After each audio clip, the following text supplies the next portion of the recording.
$50 million. $50 million damn dollars. Give me 50 million pennies. 50 million pesos. I mean, I'm not greedy. This is Reed, BBS, Pugilism Company, Pugilism Podcast with your boy, the Black Bert Sugar. Team Wilder offers $50 million to Joshua for unification fight. Wow. Obviously, this is a counter offer to the $12.5 million flat fee that Team Joshua sent Wilder's way. With that offer, Joshua's promoter, Eddie Hearn, claimed that the overall revenue would be around $40 million after expenses. That's bullshit artistry 101. Like, there's no way that fight would only make $40 million. Come on, dude. Anyway, so the offer that Team Wilder has made, apparently it's $50 million, as I stated, plus a guarantee of a 50% split, meaning that, say the fight does more than $50 million, it's not like Joshua would be capped or be beholden or held to just only that $50 million. They're saying that they give him 50% split of everything, even beyond his $50 million. And no rematch clause. Now, once I saw that, I'm kind of like, ugh. No rematch clause. How legitimate is this? It sounds great. Like, on paper, it's like, you better take this. And when I first saw the offer, my thought was, Eddie Hearn and Joshua, they just got their card pulled. They just got that card pulled, if you know what I'm saying. The offer won't be accepted. But, I mean, Joshua and Hearn, now they know that Team Wilder, they ain't playing. They ain't playing. And this was announced publicly, which is a masterstroke. Hearn did his best to try to call the bluff by saying, well, send me an offer. Send the contract. Either way, it's out there. You got to do more than that. You sent a BS offer to Wilder in the first place. Don't just try to so easily and readily dismiss it. Like, they want this fight, man. The public wants this fight. And we want you to be transparent about what's going on with Joshua. If you really want Big Baby Miller next, assuming he beats Mr. Duhopis this weekend, then just say that. Or if you want Joshua to fulfill his mandatory by facing Alexander Povetkin, then just say that. We won't be mad, but be transparent. Don't say this or that or act like $12.5 million for a guy of Wilder's caliber, knowing the ratings he's drawing on Showtime. Don't act like $12.5 million flat fee was even remotely a legitimate offer. I said this like one of my first podcasts, just based on American pay-per-view alone, Wilder would make more than $12.5 million for fighting Anthony Joshua. Like, that's a no-brainer, dude. And I promise you, Eddie Hearn would want a percentage of that American pay-per-view.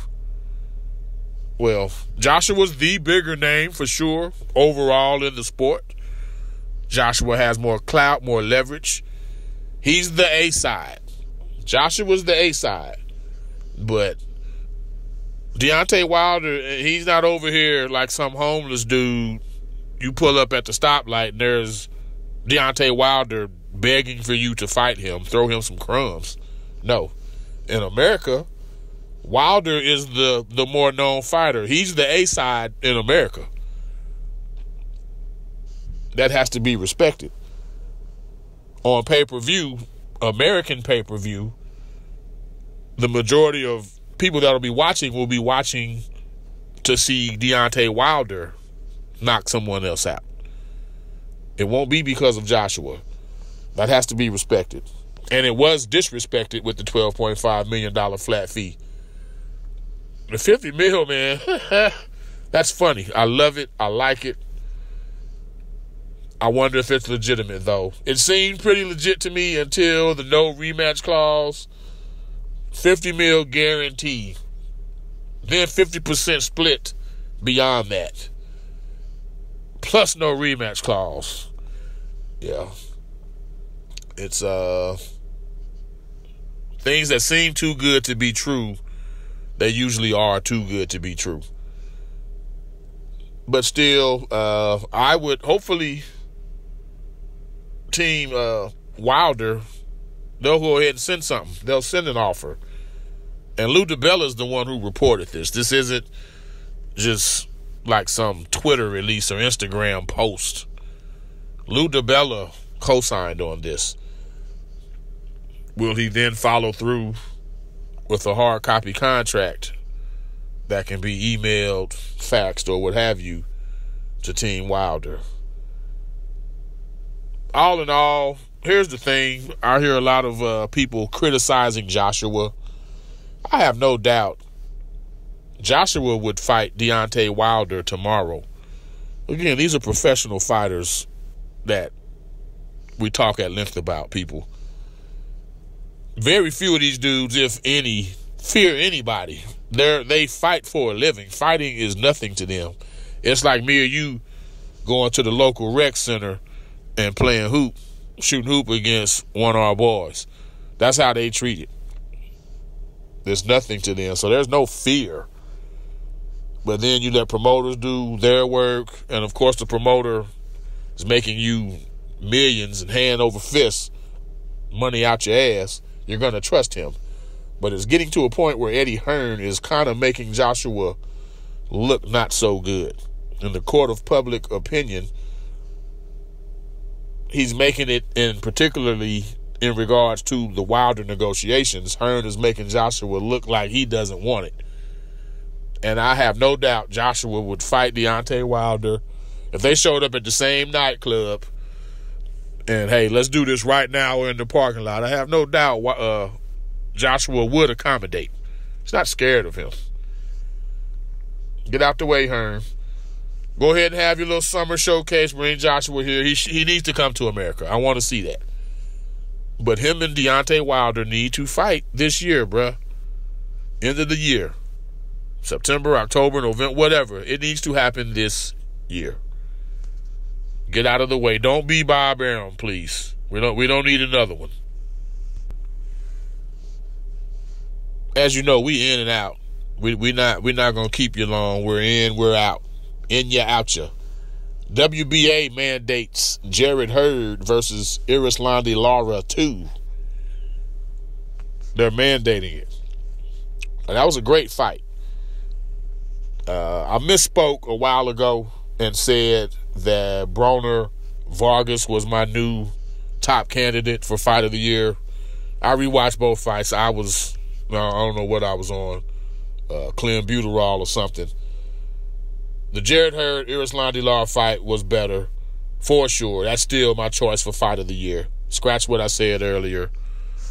Let's expunge it from the record. That fight is rematch worthy. I can't deny that. But there's bigger fights in line. Hurd versus Jermell Charlo, most notably. And then, as big as Hurd is, he could move to 160 at any point. What this boils down to me, is HBO just letting it be known, hey, we're still here. You still have this belt you just won. We know you're going to unify, but we're gonna need you to come put a little love in our pocket. The WBA wants step-aside money. And it's all procedure. It's procedural. It's fine. I don't see them cock-blocking the unification at all. In fact, I think within their own rules, if a fighter that has one of their titles is trying to unify, I'm pretty sure that it's in the literature of the sanctioning body itself that they will allow that. So her's not going to get stripped or anything.